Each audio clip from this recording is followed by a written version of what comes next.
video is about creating a new data set in DairyBase and entering farm physical data. I'm working on the Michael and Mandy Margins case study information from the Dairy Business Analysis course. To enter the data, I'm using the completed DairyBase input sheets for the case study farm. I've already logged into DairyBase. Now I'm going to create a new data set. I'm going to call it Case Study Farm.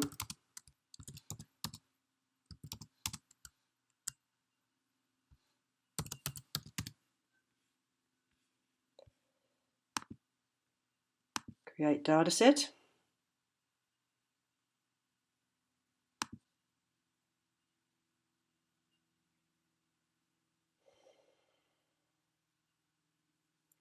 Now we're ready to start the data.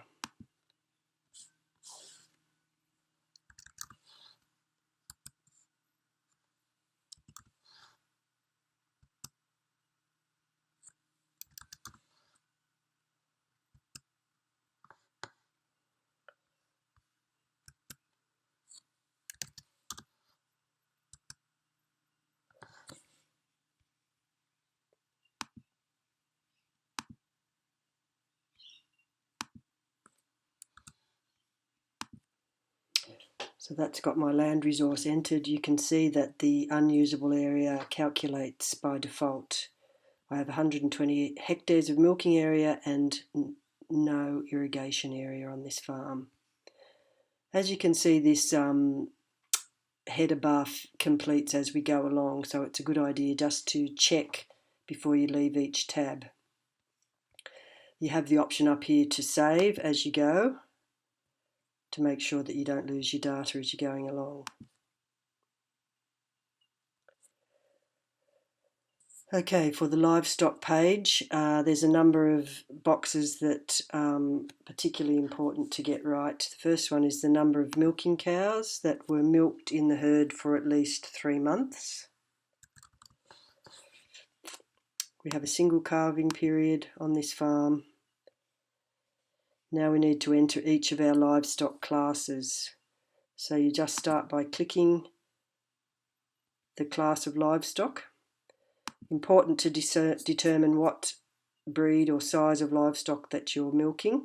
In this case it's large Friesian. Selecting the breed type will set the defaults for the live weight and the stock value for each of the different classes of livestock. Now it's a matter of filling in our inventory.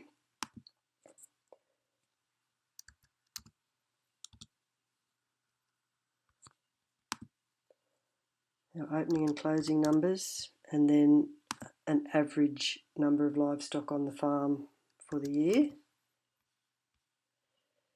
We want to know whether the livestock were on the milking area or the support area.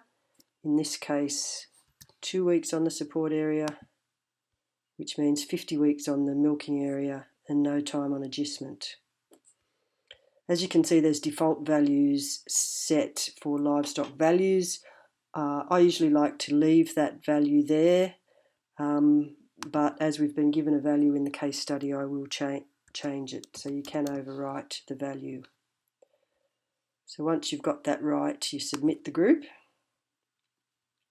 Now I move on to the next group and complete the same process.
So that completes my livestock inventory.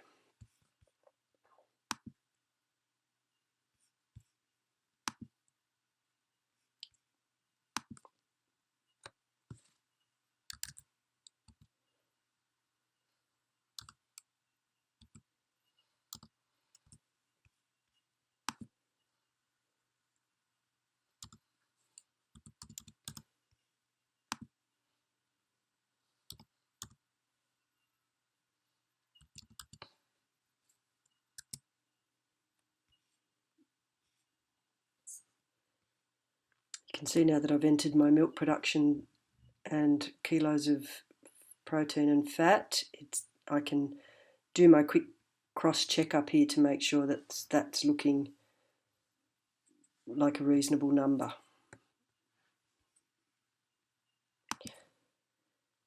I now move on to the feed tab. The feed tab can be quite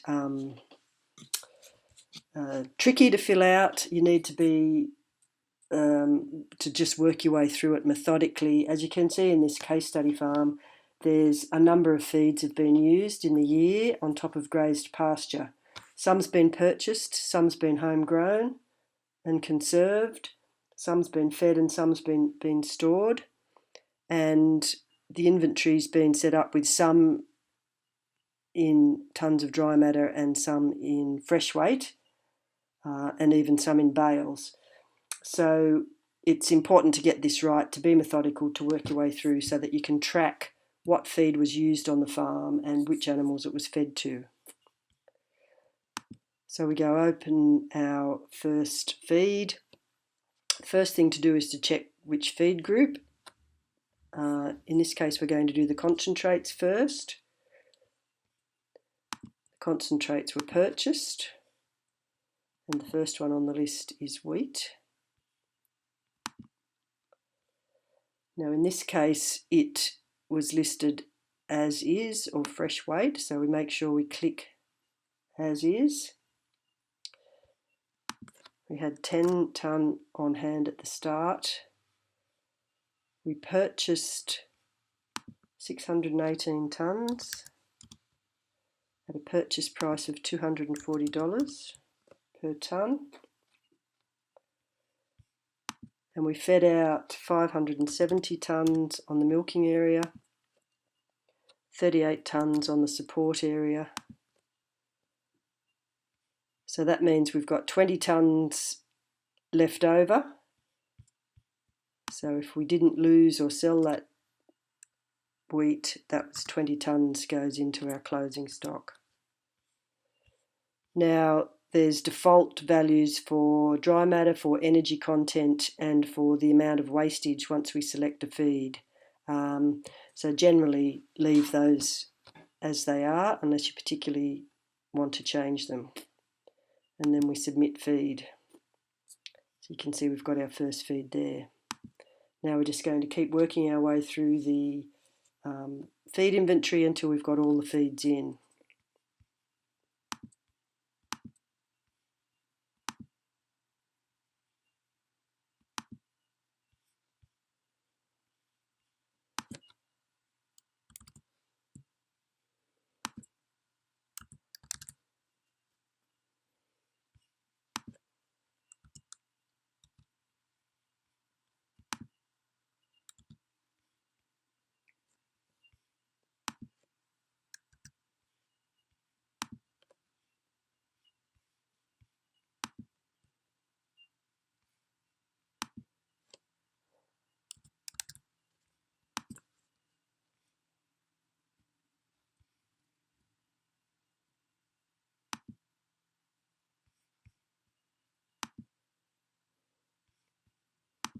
Now we're moving into our silage.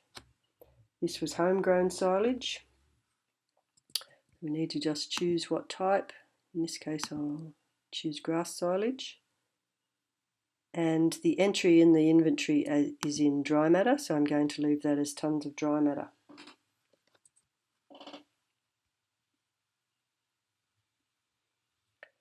So that was harvested on the milking area, 182 tonne. and harvested on the support area was 73 tonnes.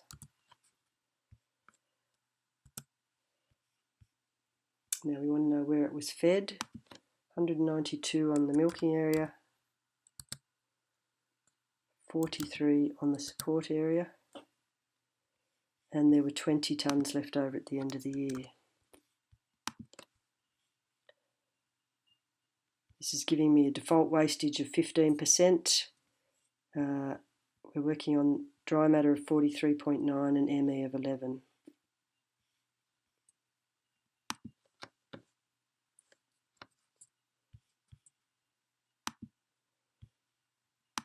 Now we have some hay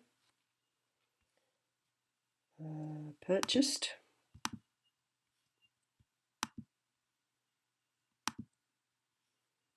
It's on an as-is basis.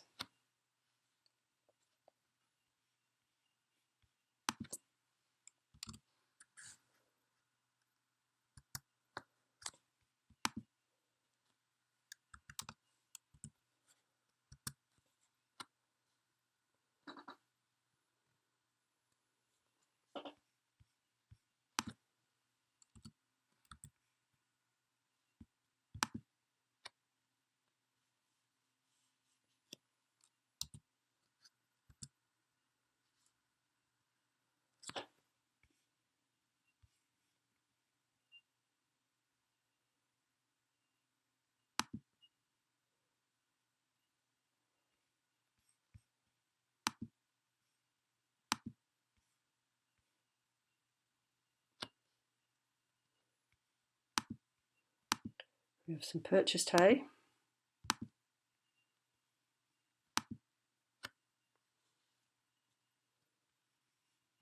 We've got some opening stock of 35 tonnes.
This third amount of hay we have listed as tonnes of dry matter.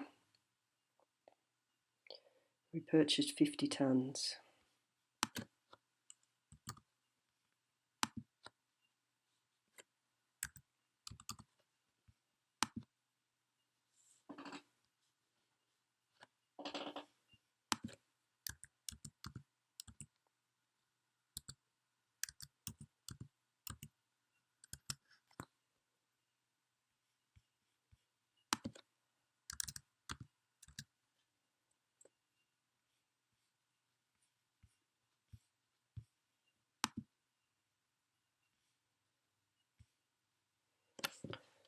Okay, now I've entered all the feeds. You'll notice I haven't entered the calf pellets that were in the feed inventory on this tab.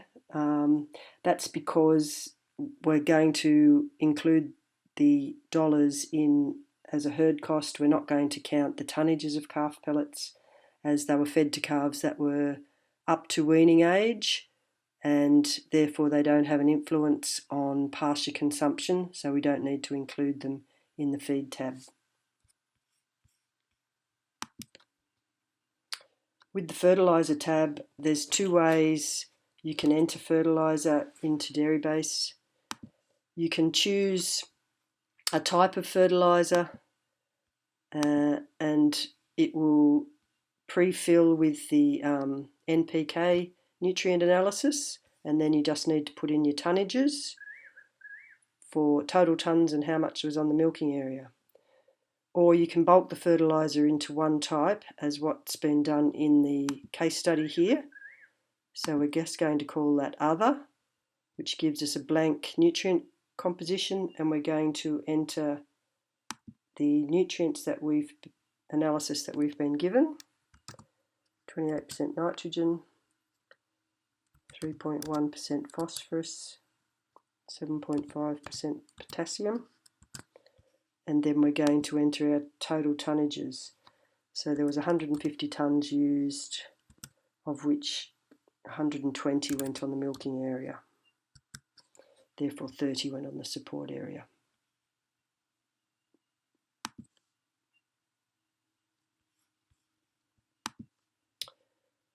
For rainfall and irrigation, we have 925 mils recorded. The average annual rainfall that I've got from the Bureau of Meteorology for this region is 1,050. There's no irrigation water used on this farm.